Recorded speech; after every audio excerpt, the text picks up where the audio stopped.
Fuck!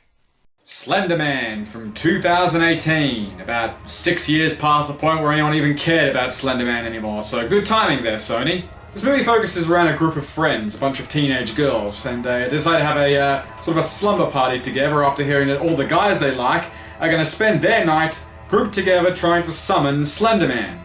And they decide they want to try and do it themselves. And pretty much all they need to do is to go onto a website, which for legal reasons is not YouTube, and watch a video. And that's apparently all they need to do to get him to start hunting them. Obviously very reminiscent of The Ring there. And I'm not going to knock that too much, because a lot of horror movies these days are all about things on the internet. Speaking of that video, the imagery of that is actually quite nice. In fact, there's quite a lot of really nice, creepy imagery in the movie. And I'll get onto that a little bit later. We jump forward about a week after that, and the girls have been having reoccurring nightmares about the Slender Man ever since. And it gets to the point where one of them even goes missing in the woods. After the police have hit dead ends and the girls have explored every avenue they can think of, they come to the conclusion that the Slender Man is after them. And that's pretty much the plot of the movie. There's not a whole lot more to it than that. The characters themselves aren't particularly interesting, and the rest of the movie is sort of just padded out with the aforementioned creepy imagery, which, again, looks and sounds really nice and really haunting, but if you peel that away, it's pretty flimsy. There's not really much of anything going on.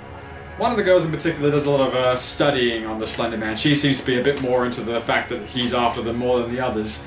And she brings up things like looking into his face will drive you insane, or you have to offer him something that you love in exchange for getting someone that he's taken back. In fact, a bit of the movie revolves around the plot of them trying to get their first missing friend back. So they go out into the woods to try and offer Slender Man some things that they really love in hopes that he'll take them and give their friend back. And that kind of goes nowhere, actually. In fact, a lot of points in this movie kind of end up going nowhere. There's a guy, sort of like the jock guy, that the main character has a bit of a crush on, and it's kind of mutual, but he ends up watching the video as well, and presumably Slender Man starts coming after him as well, because the next day he acts really, really distant towards the main character and really fidgety. And that's pretty much it. He's never seen again for the rest of the movie. And it's not like it's confirmed that he was killed or anything, he just completely disappears. And again, when I go into the creepy imagery factor, there's another scene in the movie. I'm just going to say, the creepy imagery, as creepy looking as it is, I'll say again, it doesn't really make any sense. I mean, like again, it looks really nice, but there's a scene during one of these hallucinations where the main character looks into a mirror and she's pregnant, and then tentacles start coming out of her stomach, and it's like, it's horrible, it's scary, yes, but why? And there's another scene where she's walking through a hospital, when, like, her sister becomes infected by the Slender Man curse as well. But she's walking through a hospital, and she sees things like this woman with really long hair, and like her whole head is sort of like dug out, and it's just the back of her head. And again, it's really scary, but what's it representing? Why is it here?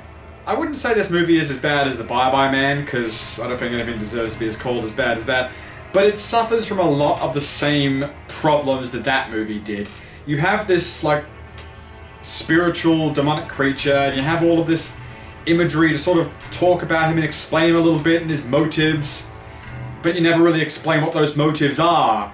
You have characters who go on missions to try and solve these mysteries and untangle themselves from this curse, but they have no idea where to start because we've been given no clues ourselves and nothing gets resolved in the end, and we just feel like our time's been wasted. And unfortunately, like Bye-Bye Man and so many other horror movies that have come out recently, we get fake-out jump scares, and I fucking hate fake-out jump scares. When somebody just walks around a corner randomly and there's just a loud booming noise and that's supposed to just scare the audience. I fucking hate when movies do that. But I can't rant too much about it because I knew it was going to be stupid before I even walked in there, and I was expecting it, and I wasn't disappointed in that fact. I mean, how good could it have been? It's based on an internet meme. In closing to this video, I just want to say to everybody, thank you so much for all of your patience and your kind words in my last video during my little absence.